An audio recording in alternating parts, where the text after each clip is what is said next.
y aproximarme a una cuestión que me ha interesado siempre mucho, ¿no? Que es la renta básica, y además ponerla a dialogar con una perspectiva de género. Me había pedido también Álvaro, y hacer dialogar de alguna manera estas dos propuestas que han marcado últimamente mi identidad política, ¿no? Más que mis temas de investigación en realidad.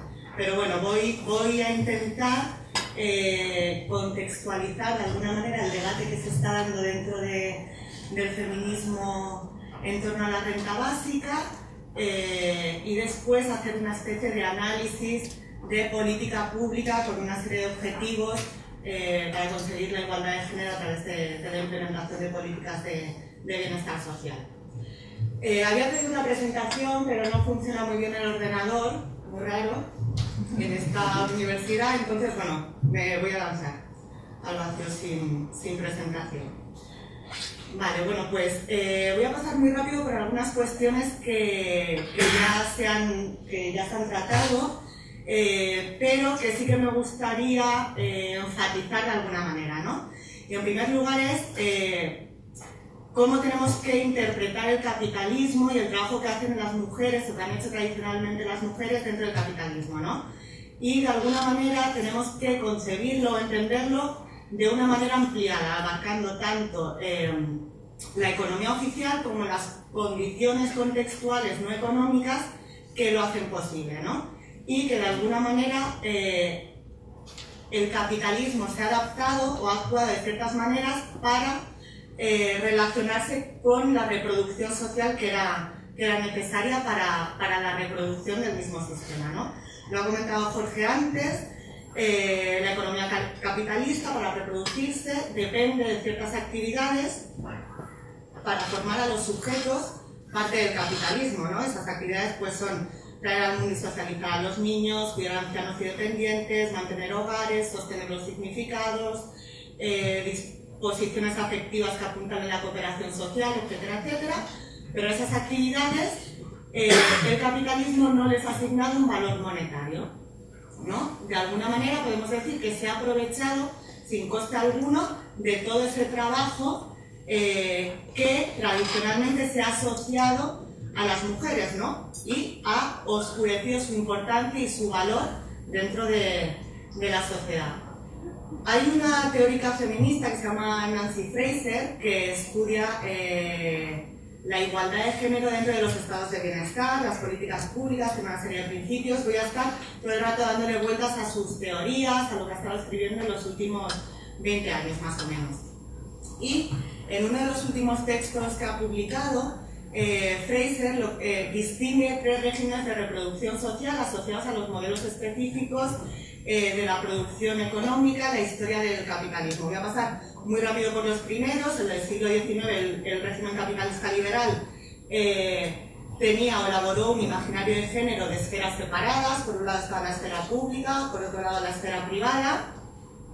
El capitalismo gestionado por el Estado del siglo XX construyó un ideal de salario familiar, ¿no? El Estado daba una serie de prestaciones o provisiones estatales y corporativas de bienestar social, y actualmente el régimen capitalista financiarizado y globalizador en el que estamos hoy en día ha deslocalizado los procesos de producción hacia regiones de bajos salarios, ha traído a las mujeres a la fuerza de trabajo remunerada y ha promovido la desinversión estatal en bienestar social, lo que ha hecho que las actividades que se daban en el seno de la familia anteriormente se externalicen a la vez que el mismo sistema ha disminuido la capacidad que tienen esas mismas familias o comunidades para efectuar esas actividades de reproducción social. El resultado de este régimen es el modelo de una familia con dos proveedores que tienen que trabajar en el mercado remunerado, en el mercado laboral, y también se tienen que ocupar del trabajo de cuidados, ¿no? Pero normalmente tienen que trabajar los dos. Y esto a su vez tiene otra vuelta de tuerca, este modelo de familia con dos proveedores, que es que se genera una organización dualizada en la reproducción social dentro de los hogares. Por un lado, existe esos que mercantilizan la reproducción social, los que pueden pagarla lo hacen, pasan el trabajo de cuidados al mercado, y por otro lado se mantiene privatizadas las familias o los hogares que no pueden pagarla, ¿no? Se genera ahí una nueva desigualdad. Bueno, dentro del debate feminista o dentro del debate sobre la renta básica con perspectiva feminista se dan los mismos debates, las mismas controversias que se han dado habitualmente en el debate en torno al cuidado y el sistema capitalista, ¿no? Bueno, por avanzar un poquito y no pararme mucho en cuestiones muy teóricas que tienen que ver con modelos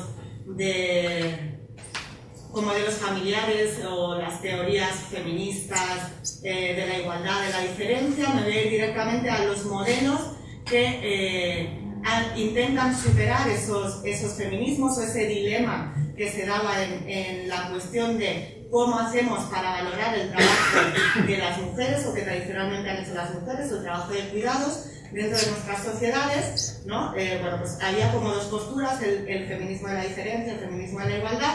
Surge un nuevo paradigma que es la postura conciliadora, que de alguna manera construye un modelo de cuidador universal, ¿no? Y concibe individuos con un doble rol dentro de los hogares y dentro de la sociedad, un rol proveedor y un rol cuidador a la vez, proveedor de recursos dentro de los hogares y a la vez cuidador, ¿no?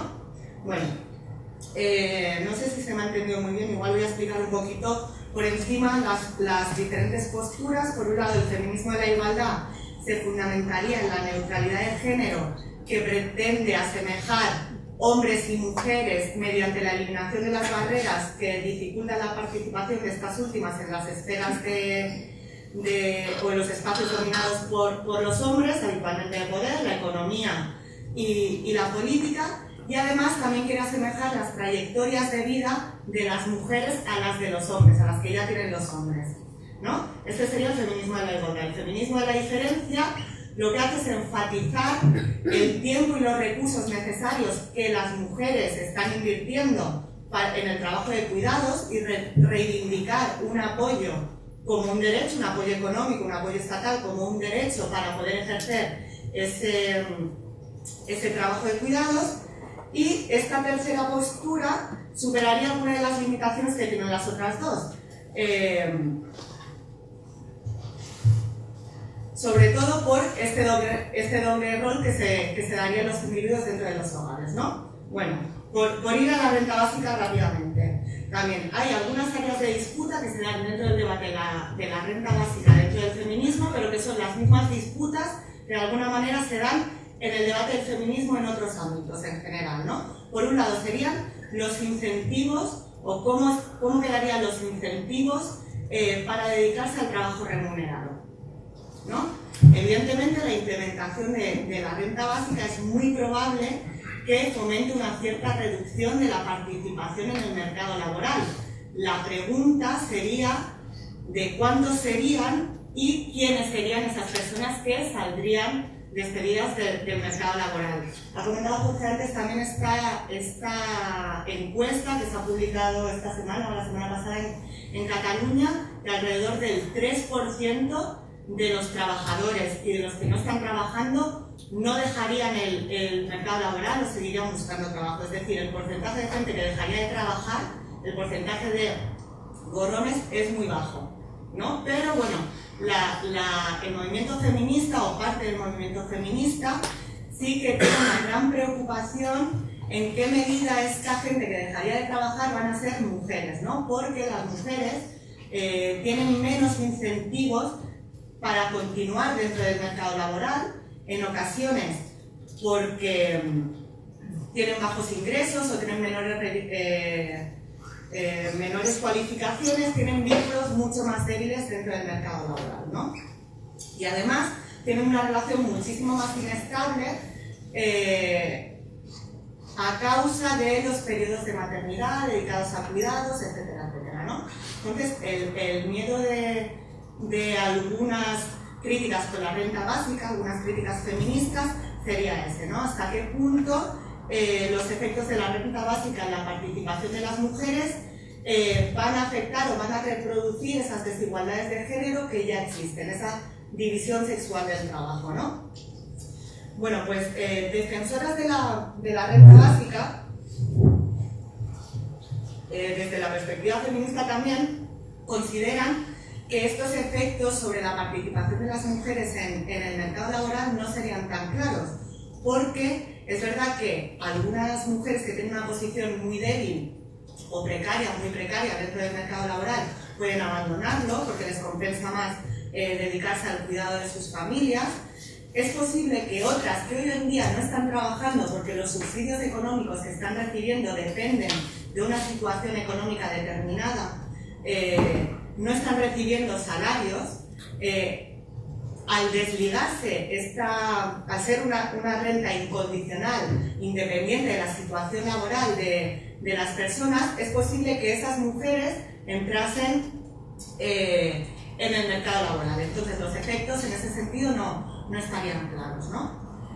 Y por otro lado, otra de las críticas que se da dentro del feminismo en torno a la renta básica es la neutralidad de la medida, ¿no? De la política, que no amenaza o no desafía directamente los estereotipos de género, la división sexual del trabajo, etcétera, etcétera.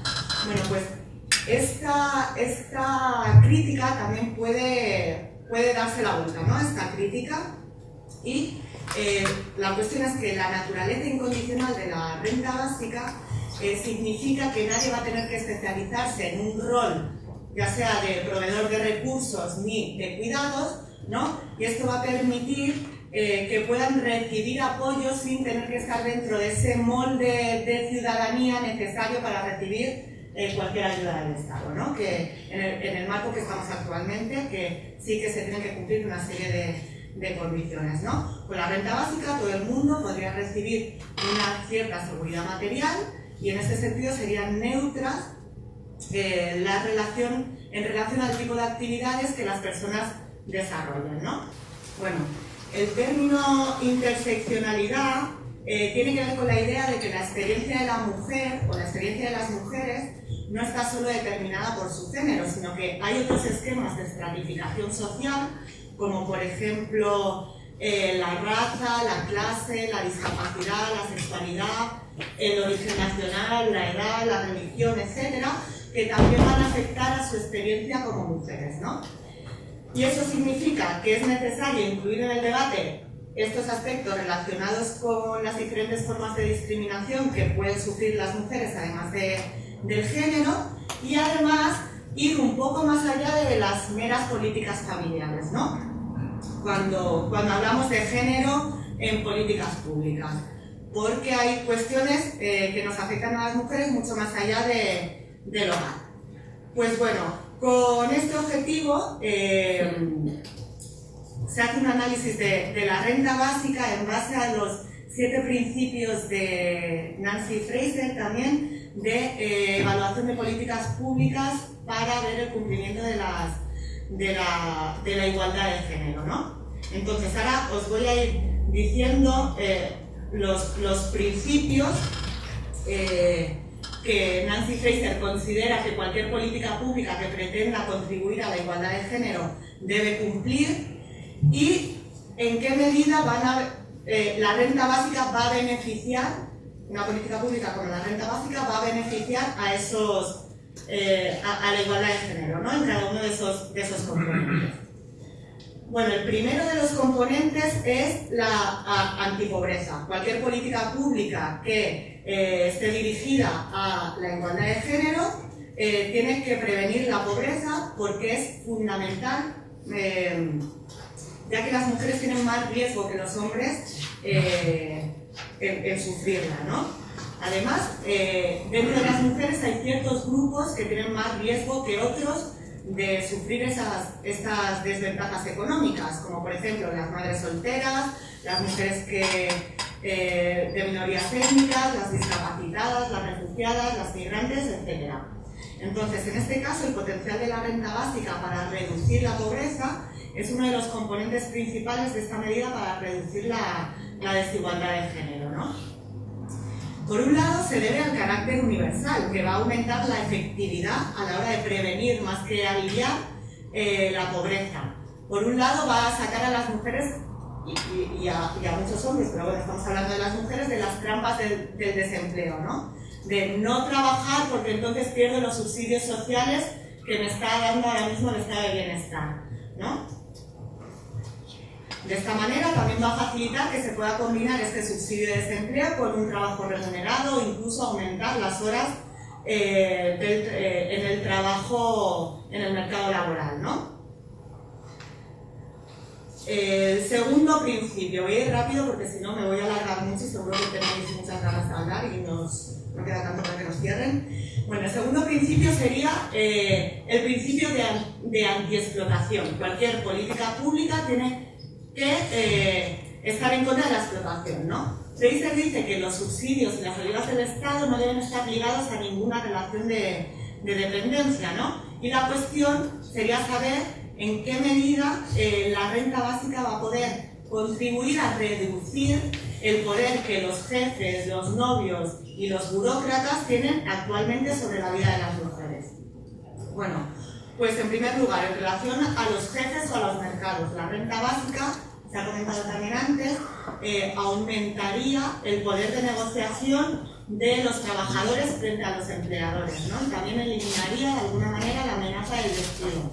Esto es especialmente interesante o especialmente importante para las mujeres, ya que en promedio siempre estamos peor remuneradas, ocupamos posiciones de menor poder o de menor autoridad y en menor medida o con menos probabilidades vamos a ser empleadoras.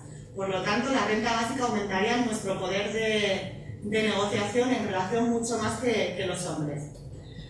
A nivel individual es importante también que la renta básica, al ser incondicional e individual, tiene el potencial de equilibrar las desigualdades que se dan dentro de los hogares, dentro del trabajo doméstico, dentro de los hogares, ¿no? Incrementaría el hecho de que las mujeres, especialmente las que tienen menores salarios o que no perciben ningún salario, aumentaría su poder de negociación dentro del hogar, podrían tener voz propia dentro de los procesos de toma de decisiones y aumentaría también su capacidad de salir de relaciones si lo consideran necesario, no se quedarían por una cuestión de dependencia económica. Y en tercer lugar, también la renta básica tendría otra ventaja en el nivel de interacción entre las mujeres y el Estado. Por un lado, la renta básica, al ser universal y al ser incondicional, haría que desaparecieran las necesidades de ser elegida, cumplir ciertas condiciones para ser elegida y recibir una prestación social. Y esta es una cuestión que es especialmente sensible en relación a las mujeres, ya que a menudo estas son escrutadas por los funcionarios públicos para evaluarlas a través de su hogar, ¿no? Y les escrutan o evalúan el tipo de parejas que tienen, en ocasiones reciben tratos vejatorios, etcétera, etcétera, por parte de los administradores públicos y como demandantes de subsidios de empleo. Bueno, el tercero, objetivo de cualquier política pública también debería ser la igualdad económica, ¿no? La renta básica, ya lo hemos dicho, también tendría el potencial de afrontar este objetivo, este reto, vía una distribución dentro de los hogares, dada su naturaleza individual, y bueno, pues haría que todos los miembros de la familia tuvieran acceso a medios económicos de manera independiente. No solo las mujeres, que también, sino también los niños. La igualdad económica también está muy relacionada con la igualdad en el tiempo, especialmente en el tiempo de ocio, ¿no? Y este debería ser también un principio adicional en la igualdad de género, ya que bueno, también se habla, además de feminización de la pobreza, también se habla de la pobreza de tiempo entre las mujeres, ¿no? Bueno, pues en este sentido la renta básica incondicional combinada con un cambio normativo que reconozca la importancia de las actividades reproductivas a nivel nacional o internacional, haría también que se renegociaran las desigualdades o las tareas adjudicadas a cada uno de los miembros dentro del hogar, ¿no? Esto, bueno, sin embargo, no es posible sin un cambio en el comportamiento de los hombres, ¿no? Y el simple hecho de percibir una remuneración económica no va a hacer que automáticamente los hombres ese tiempo libre que, o ese tiempo que liberarían del tiempo de trabajo anterior no se iría directamente al trabajo del hogar, se pondría también al trabajo de ocio. Por eso sería necesario ese cambio o esas medidas que acompañasen un cambio normativo, ¿no? Bueno, me he descontado ya de los números. Otro objetivo sería la igualdad en el respeto. Este me parece especialmente interesante e importante. El objetivo de conseguir igualdad en el respeto en cualquier política pública. Aunque es uno de los principios fundamentales de la igualdad de género, es muy difícil tocarlo con políticas públicas, ¿no? Bueno, Fraser esta igualdad en el respeto lo define como el reconocimiento de las mujeres como personas y además el reconocimiento de su trabajo. Bueno, pues esto de alguna manera es compatible, aunque es verdad que es posible que la renta básica, la simple transferencia de recursos económicos no desafíe totalmente estas cuestiones o no promocione activamente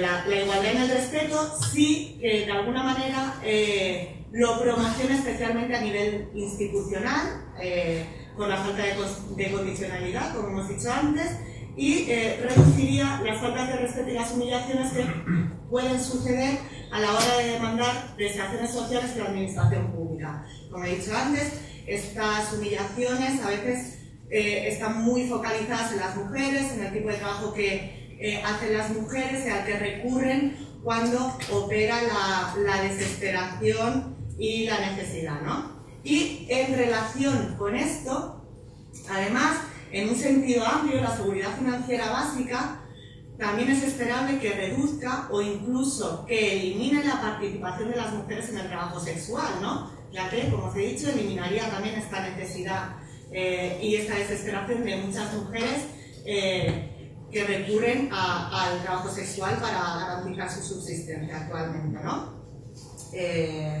Además, también el respeto hacia las mujeres también incrementaría, ya que aumentaría el respeto hacia las mujeres en la medida que las convierte en ciudadanos con derechos propios y no en personas dependientes que están dentro del hogar, ¿no? Que al final dependen de otros para subsistir o para desarrollarse.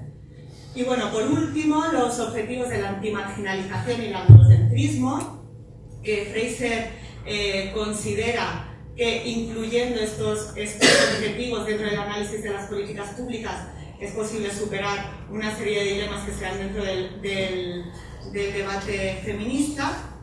Y bueno, lo hace de alguna manera criticando los modelos de cuidadoras que plantea el feminismo de la diferencia, ¿no? Que llevan a la marginalización de las mujeres, ya que quedan recluidas al final a la esfera privada, lo que hace que se perpetúe el esencialismo de género, mientras que el modelo de proveedor de recursos que plantea el feminismo de la igualdad, lo que hace es llevar a la idea de que las trayectorias vitales de los hombres son mejores, ¿no? Que al final son como el referente que las mujeres tenemos que cumplir, y en la medida en que nos alejemos de ese referente, nosotras vamos a triunfar o vamos a fracasar en la sociedad, ¿no? Por tanto, la única manera de afrontar esta cuestión de la marginación y del androcentrismo de las políticas públicas actualmente sería adoptar este modelo de cuidador universal, ¿no? En el que se fomenta que los hombres y las mujeres participen en el mercado de trabajo, así como en el trabajo de cuidados, y que además reciban un apoyo por ello por parte del estado de bienestar, ¿no? O por parte de los estados. La renta básica encajaría perfectamente en este tipo de modelo, ¿no? Con la falta de condicionalidad que permitiría superar las tendencias de las trayectorias laborales o de las trayectorias cuidadoras, ¿no? Que después tienen sus efectos en los modelos de seguridad social relacionados con el trabajo remunerado que tenemos actualmente. Bueno, y a modo de conclusión, muy rápido, así como para resumir, en primer lugar, bueno, pues que el debate sobre la renta básica refleja los desacuerdos fundamentales que se dan dentro del debate feminista, que la renta básica aumenta la igualdad de género en tanto que reduce o alivia el sufrimiento de las mujeres asociado a la pobreza y a la brecha salarial, especialmente cuando prestamos atención a la interseccionalidad, las diferencias que se dan dentro de los grupos de mujeres, ¿no? Cuando vemos los grupos de mujeres no como un grupo, como un todo, sino como mujeres con diferentes intereses, diferentes problemas, etcétera, etcétera.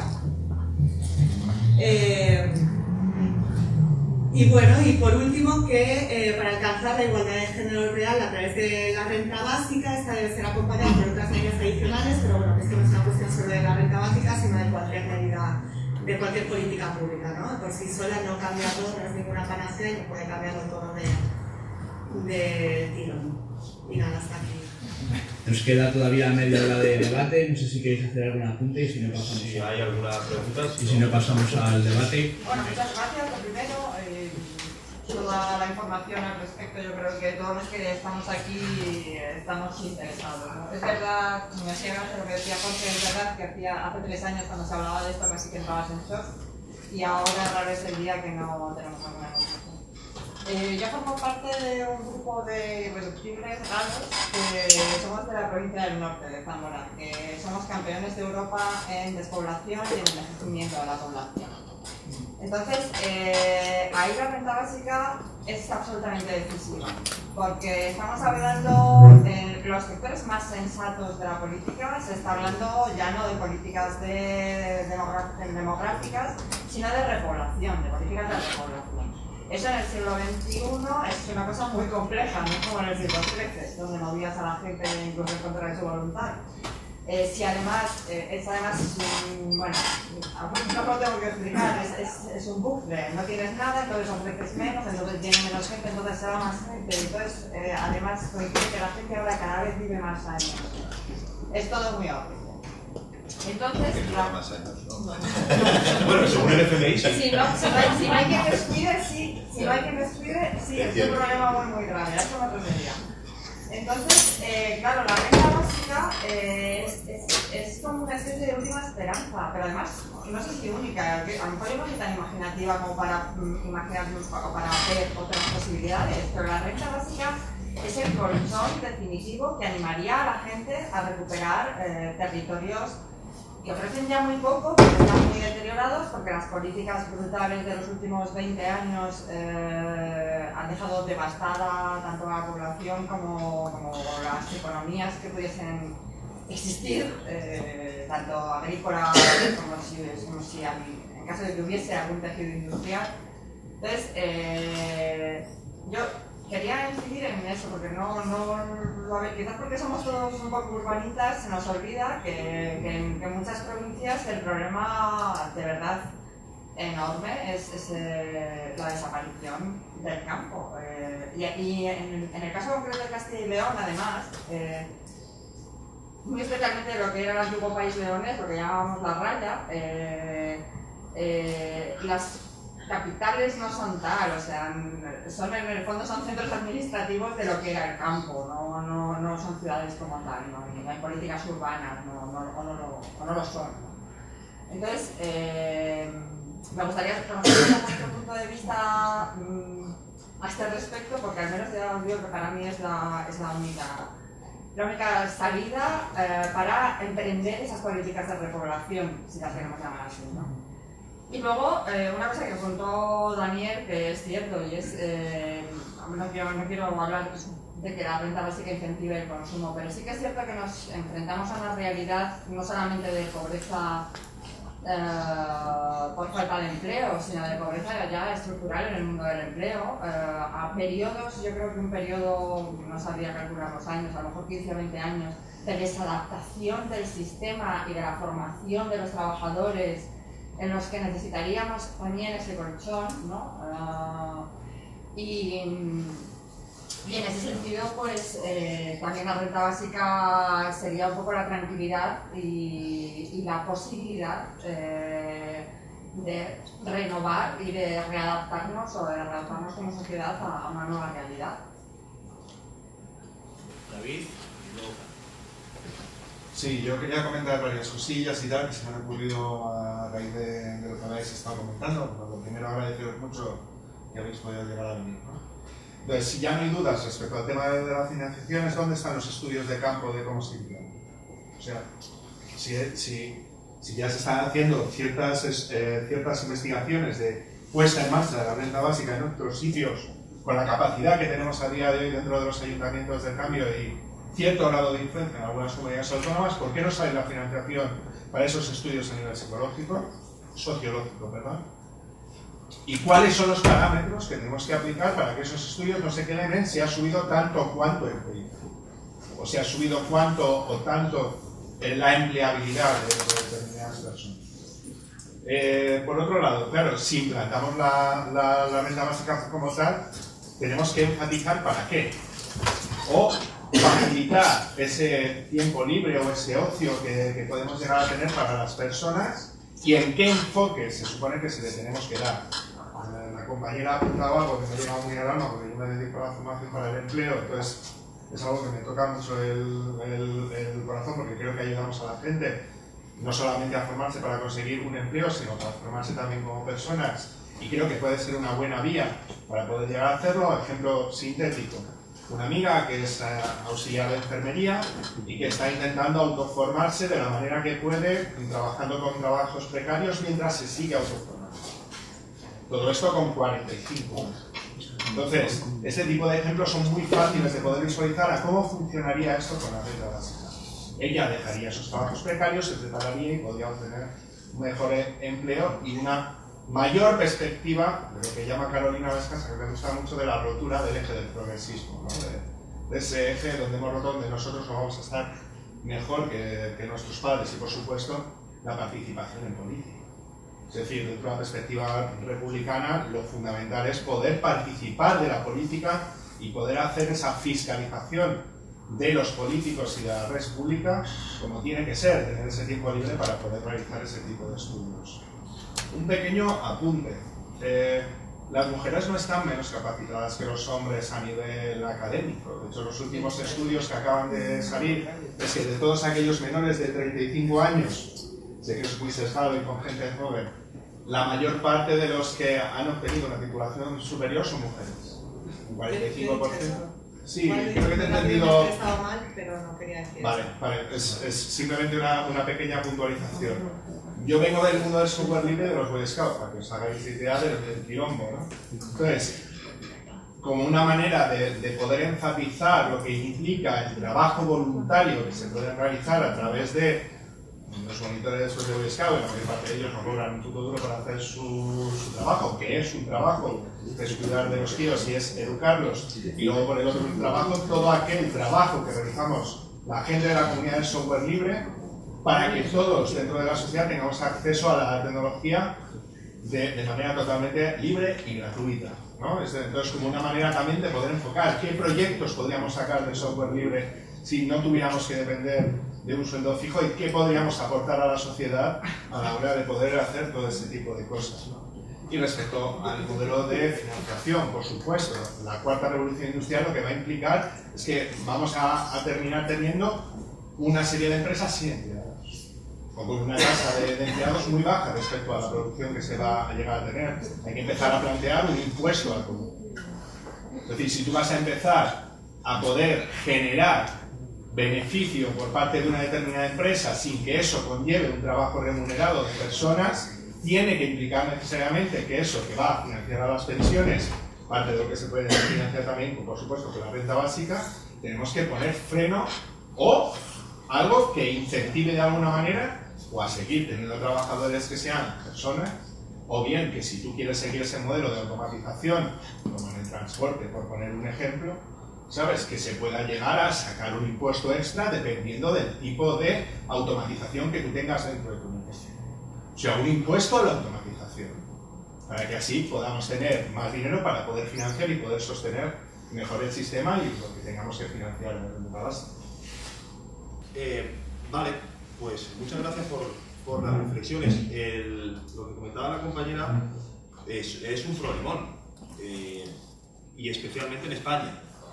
El otro día me estaba leyendo el informe anual del Consejo Económico y Social de España, una cosa, vamos, interesantísima, y y contaba algo que ya sabemos, que España es uno de los países más envejecidos, pero nos alertaba de una situación. Decía, si en el 2005 la población de entre 16 y 64 años, es decir, la población en edad de trabajar, suponía el 70% del total, en 2015 era el 65%, es decir, 30 millones de personas.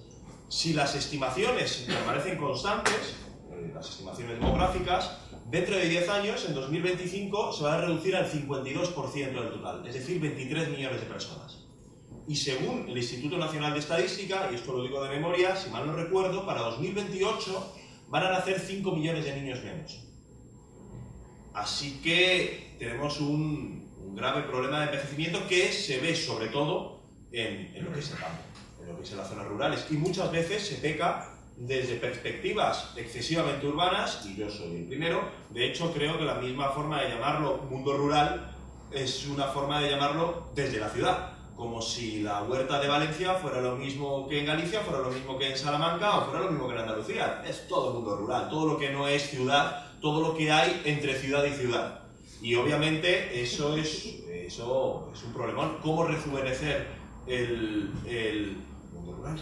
El campo, cómo fomentar otro modelo agroalimentario, cómo enriquecerlo, cómo rejuvenecerlo en última instancia, cómo generar un ciclo corto de relación entre la ciudad y el campo. Bueno, pues yo creo que ahí la renta básica obviamente no va a solucionar estos grandes problemas, pero sí que, digamos, encuadra el problema del envejecimiento. Si tener un hijo supone un 7% más de posibilidades de ser un trabajador pobre, y tener 2 hijos lo eleva al 11%, ayer lo estábamos hablando, ayer estábamos en un acto de renta básica y feminismo, y yo, por ser un poco provocador, decía que creo que ha sido un error, y lo he debatido con algunas compañeras feministas, regalar el concepto de vida a la extrema derecha, al concepto del abortismo y todo esto. Creo que precisamente quienes defienden la vida son aquellos que defienden las condiciones de posibilidad de poder desarrollar una vida con un mínimo de dignidad, porque esta gente es, no, tienes que tener el hijo sí o sí, y una vez que lo tengas ya me desentiendo de ti.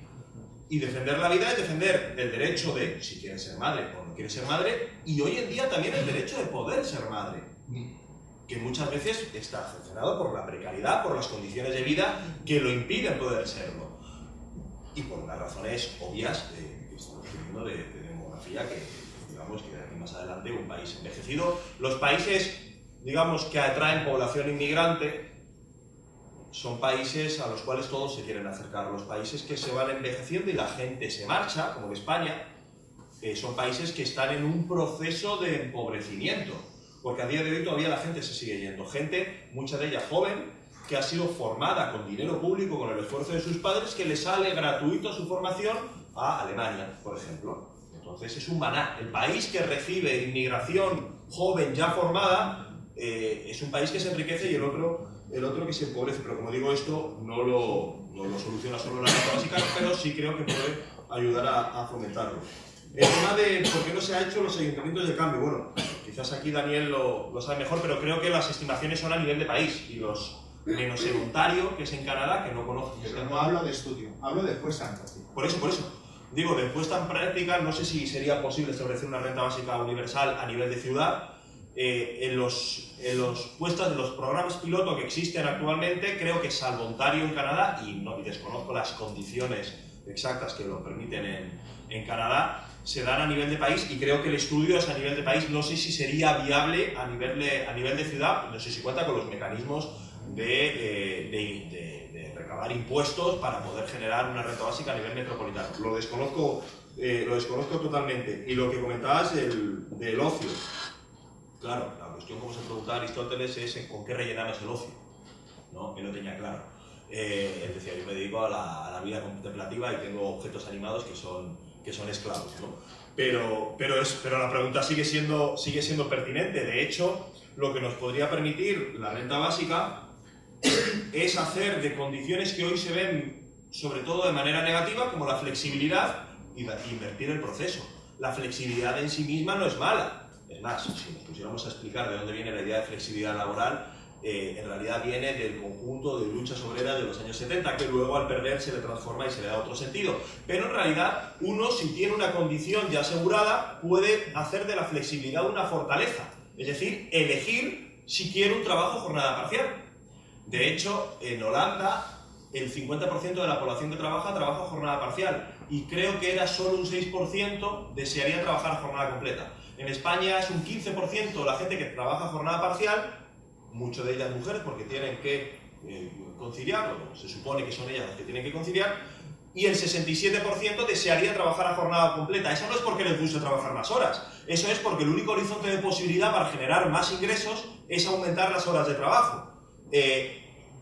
Con unas condiciones de vida garantizadas, puedes decir, bueno, para trabajar jornada completa prefiero trabajar jornada parcial y tengo más tiempo de vida, de tiempo de no sometimiento al trabajo, porque en última instancia, y esto se relaciona con lo que os comentaba de la política, y volvemos a Aristóteles. Aristóteles concebía a los artesanos muy parecido a los esclavos y a los campesinos. Decía que no pueden hacer política, y no pueden hacer política por una cuestión más o menos objetiva: no tienen tiempo. Y el tiempo es la síntesis de la economía y la política, porque puede hacer política quien tiene tiempo. Y el tiempo es, en última instancia, aquello que fundamenta la propia economía. Así que quien tiene tiempo puede decidir más, y tienes tiempo si tienes mejor condiciones para poder decidir más. Es decir, unos ingresos asegurados y unas condiciones dadas que te permiten una libertad o un margen de libertad para poder decidir más. Así que la renta básica es también una medida profundamente política. Si en los años 70 el informe de la Comisión Trilateral que se llamaba Crisis de Democracia, venían a decir que el problema de la democracia es el exceso de la democracia. Es que la gente se está interesando demasiado, en los años 70, se está interesando demasiado en lo que son los negocios públicos, en lo que es la cosa del pueblo. Así que el pueblo se está interesando en aquello que le compete al pueblo. Así que lo que tenemos que hacer es desincentivar el interés de la gente por las cosas que le atañen a su propia vida, es decir, despolitizar la sociedad. La renta básica es una posibilidad. No es mecánico, porque ese tiempo lo podrías gastar en el centro comercial, pero esa es la batalla política. ¿Qué hacer con ese tiempo? Y esa es la pregunta de Aristóteles. ¿Qué hacer con ese tiempo libre? ¿Cómo rellenar el tiempo de ocio? Y una de esas podría ser cómo construir una sociedad ordenada bajo otro tipo de parámetros. Y ya para terminar, creo, si mal no recuerdo, algunos de los avances, y seguro que lo sabes tú mejor, de los avances en tecnologías, por ejemplo, quien inventó Skype lo hizo a pesar del trabajo que tenía. A pesar del trabajo que tenía para ganarse la vida, en su tiempo libre, lo que decía antes de servir copas, en su tiempo libre diseñó pues, una herramienta que ahora está extendida y que es considerada útil. Y solo un simple apunte con el tema de la robotización, que creo que es un tema. Hace poco en El Objetivo hicieron un programa y claro, todas las visiones era: hay un axioma, hay una verdad dada que no necesita cuestionarse, las cosas vienen dadas así, la gente lo que tiene que hacer es formarse más, reciclarse laboralmente haciendo cursos web, porque lo que viene dado significa que se va a quedar sin nada. Y no se cuestiona el contexto, es decir, las posibilidades que eso puede abrir, el tiempo librado que eso puede abrir, pero yo aquí haría una objeción que es algo que cada vez me interesa más estudiar y que creo que a veces también se cae desde posiciones, digamos, como si el mundo podría ser una especie de película de Wall-E, ¿no? Donde todo el mundo, para que no lo haya visto, es una película de Disney donde todas las máquinas hacen todos y la gente es obesa y todo el mundo come todo el tiempo y no hace nada y no se mueven y no sé qué. Entonces, creo que se nos escapa la dimensión ecológica de todo esto. Hay ya voces que dicen, cuidado, ¿y esas energías con qué agua se va a utilizar? ¿No? Los límites ecológicos y los límites energéticos de una especie de democratización, de una robotización extensiva y masiva en todos los ámbitos de la vida. ¿Quién produce eso? ¿Y con qué límites energéticos se sostiene eso? Y en última instancia, ahí hay venido un problema, es el problema que tiene el capitalismo de, digamos, de desarrollarse históricamente. Si la necesidad de valorizar el valor se sustenta sobre el gasto de tiempo de trabajo humano, sobre el trabajo humano, y si ese aumento de productividad ya no viene directamente ligada, o viene cada vez menos ligada por parte del trabajo humano, sino por la ciencia, por el conocimiento y por el trabajo, ¿sobre qué se va a sostener el valor del capitalismo si se sostiene solo sobre el trabajo humano? Es decir, ahí entraría una crisis profunda. Por eso el problema es, decimos, le ponemos un impuesto al robot, pero es que el valor solo se valoriza si hay trabajo humano, trabajo social detrás. Y si se reduce el trabajo social detrás, el valor tiene problemas de reproducirse. Y ahí entra en la contradicción, y ahí volvemos a un señor que se llama Marx, que levanta la mano y dice, ahora me volvéis a leer. En relación a tu comentario, el tema de la despoblación y el envejecimiento. A mí, por ejemplo, no lo había reflexionado, pero se me ha ocurrido ahora que quizá una renta básica podría también revertir esos procesos de despoblación que se están dando actualmente, ¿no? Porque al final la subsistencia podría ligarse al territorio, no tendrían que desplazarse al centro urbano, esos procesos de urbanización que se dieron con la industrialización, ¿no? Y subsistir en el pueblo. Esto, además, ligado con el problema del envejecimiento que se está dando en los pueblos, especialmente hoy en día, ¿no? En ciudades más pequeñas, capitales de provincias mucho más pequeñas como las de Castilla y León, pues resolvería de alguna manera también ese problema de quién los cuida, ¿no? Al final, quién los cuida, porque actualmente tenemos esta situación de todos los miembros familiares, menos los niños, trabajando, teniendo que recurrir al mercado laboral, de trabajo remunerado, para poder subsistir y poder privatizar, es decir, mercantilizar, llevar al mercado esos cuidados que necesitamos para seguir teniendo cohesión a esa familia, ¿no? Entonces ahí la renta básica quizás sí que podría ser un salto cualitativo en el mantenimiento de la cohesión social y de los cuidados entre las familias en el medio rural. Sí. Y otra cosita muy rápida en relación a lo que has comentado sobre el software libre y todo esto, ¿no? La renta básica evidentemente abre un montón de oportunidades, ¿no? Cuando expande la libertad de creación y desliga la subsistencia del salario del trabajo remunerado, del trabajo en un sistema que es capitalista, que se rige por principios de eficiencia, de eficacia, de todos estos principios, puede salir cualquier cosa, ¿no? O sea, la creatividad estaría al poder ahí, ¿no? Cualquier cosa que pueda ayudar, que pueda evolucionar, no sé, o sea, quizás no tengo tanta imaginación para imaginarme lo que podría suceder, pero me parece que sería una era en la que esos valores que ahora mismo están limitando la creatividad dentro de nuestros sistemas, ¿no? Están de alguna manera constriñendo los productos que se están creando, las criaturas, las creaciones, podría ser un periodo de máxima creación. Y ya está.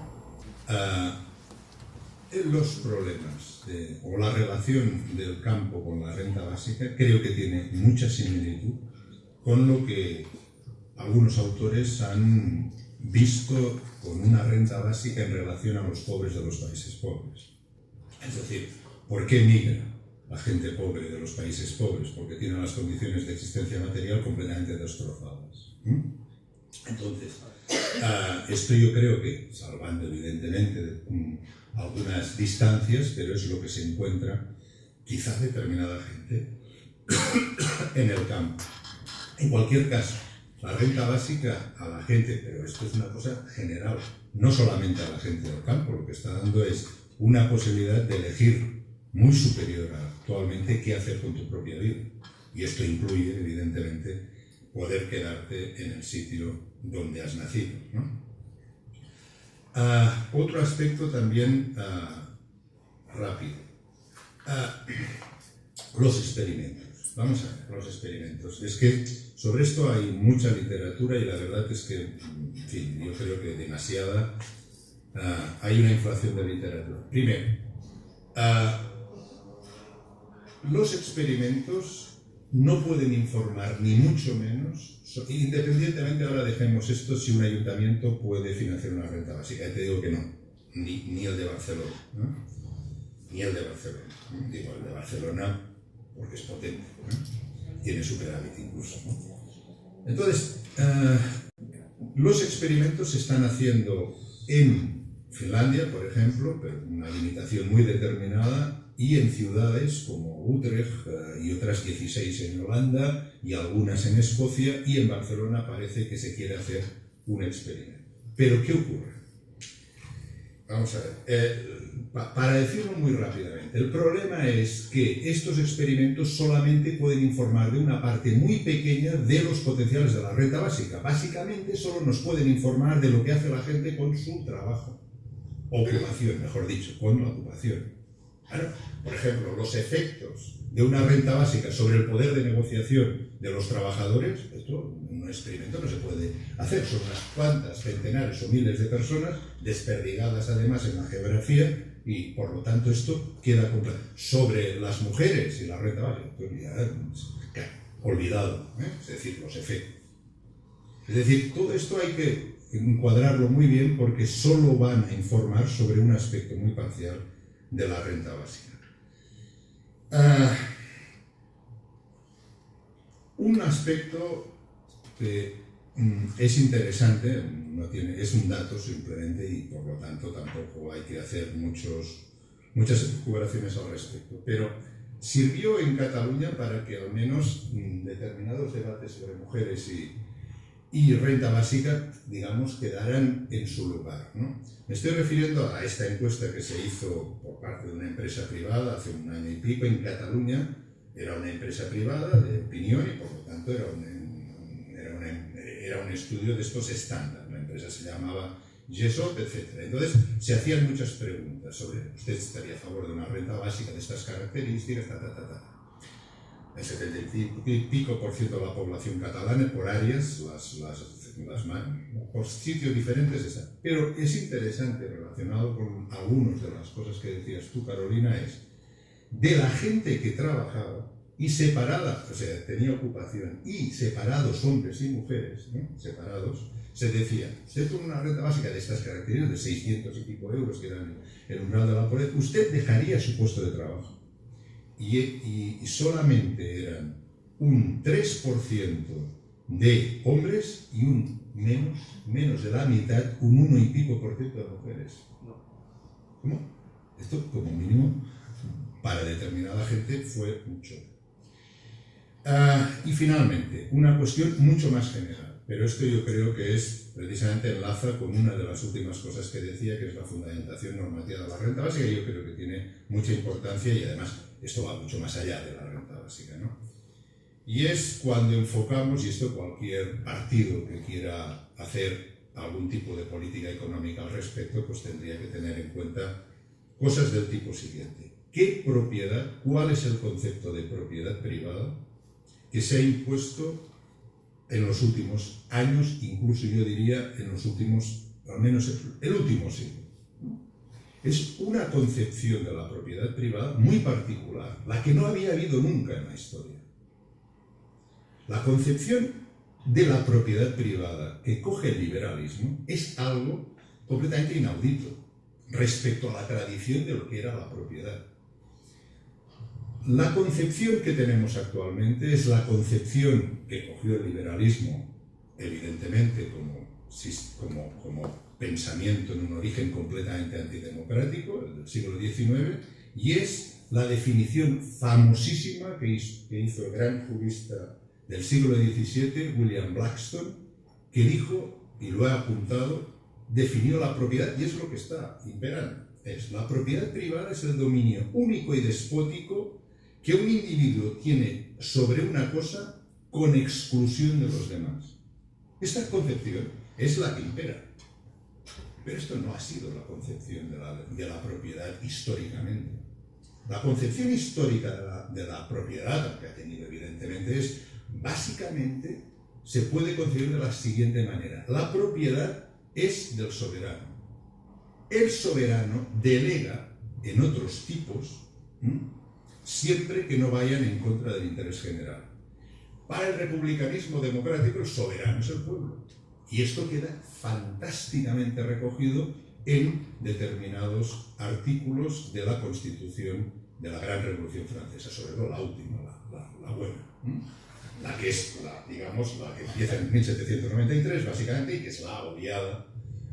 Todo el mundo está de acuerdo con 1789, esto de levantarse contra los reyes, el feudalismo y tal, pero luego cuando realmente va en serio, esto es lo que ya entonces los historiadores se dividen, y claro, y la época de Robespierre es la época del carnicero, del terrorismo, de chorradas, ¿no? O sea, chorradas desde el punto de vista empírico, ¿no? Empírico. Pero quiero decir, y esto se muestra, es decir, la propiedad, tú tienes derecho a la propiedad mientras no afecte a la libertad de otros individuos, ¿no? Esto no tiene nada que ver con el liberalismo. Entonces, cualquier partido político, no tengo muchas esperanzas con este, pero cualquier partido político que quiera incidir en eso, tiene que simplemente decir, no, esta moda de la propiedad, no, vayamos a los orígenes, ¿qué con?